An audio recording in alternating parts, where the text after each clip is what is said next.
کہتے ہیں کہ یہاں جب لڑکیاں جاتی ہیں بازاروں میں تو پردے کا اہتمام نہیں ہوتا، تو ہم نے ان کا کلمہ تو نہیں پڑھا، ہم نے تو حضور پاک کا کلمہ پڑھا ہے۔ پہلے رمضان شریف میں تراویح 20 رکعت ہوتی تھی، اصل سنت وہی ہے، حضرت عمر کے زمانے سے لے کر اور آخر تک حرمین میں ہمیشہ 20 تراویح رہی۔ یہ اب اللہ عالم جب سے کرونا لگا نا، اس بیماری کے عذاب سے پھر انہیں 8 پڑھنے کی شروع کر۔ بسم اللہ الرحمن الرحیم۔ مسجد حرام کے اندر بیٹھ کر سعودی عرب کے لوگوں کے عمل کے اوپر تنقید کرنا اور یہ بتلانا کہ ان کا یہ عمل صحیح نہیں ہے، اور یہ کہنا کہ ہم نے نبی اکرم صلی اللہ علیہ وسلم کا کلمہ پڑھا ہے، ہم نے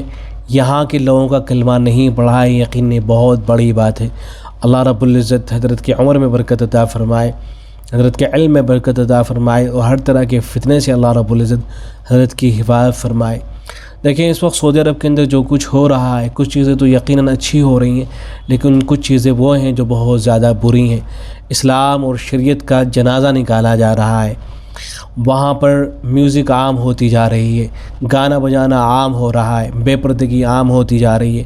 مردوں اور عورتوں کا اختلاط عام ہوتا جا رہا ہے۔ پہلے عورتیں بغیر محرم کے سفر نہیں کر سکتی تھی، لیکن اب اس کی اجازت دے دی گئی ہے کہ عورتیں بغیر محرم کے سفر کر سکتی ہیں۔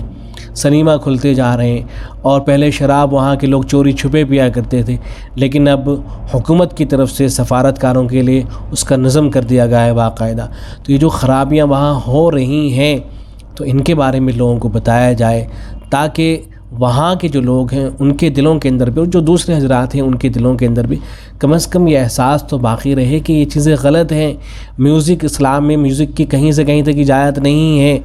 اس کا احساس تو باقی رہے، اس لیے کہ آدمی اگر گناہ کرتا بھی ہے اور اسے گناہ سمجھ کے کرتا ہے تو آئندہ اسے توبہ کی توفیق ہو جاتی ہے، لیکن آدمی اگر گناہ کو جائز سمجھ کے کرنا شروع کر دیتا ہے، یہ سوچتا ہے کہ یہ تو کوئی چیز نہیں ہے، تو پھر اس سے توبہ کی توفیق چھین لی جاتی ہے،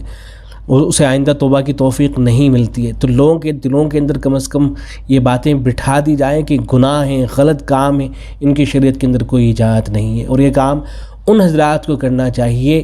آگے بڑھ کر کے کہ جو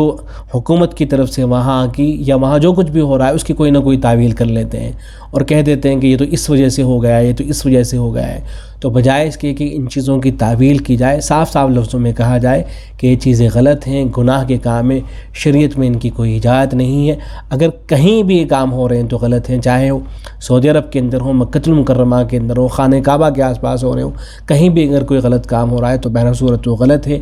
اس کی کوئی تعویل کرنے کی ضرورت نہیں ہے۔ تو انہی حضرات کو خاص طور سے جو غیر مقلدین ہیں، اہل حدیث ہیں، ان حضرات کو سامنے آ کر ان چیزوں کی تردید کرنی چاہیے۔ اللہ کا شکر ہے کہ حضرت کا بیان آیا ہے، امید ہے کہ اور حضرات بھی ہمت کریں گے اور ان کی طرف سے بھی اس طرح کے بیانات آئیں گے تاکہ لوگوں کو یہ پیغام پہنچے کہ ہاں یہ چیزیں غلط ہیں۔ اللہ رب العزت دین کی صحیح فہم عطا فرمائے۔ السلام علیکم ورحمۃ اللہ۔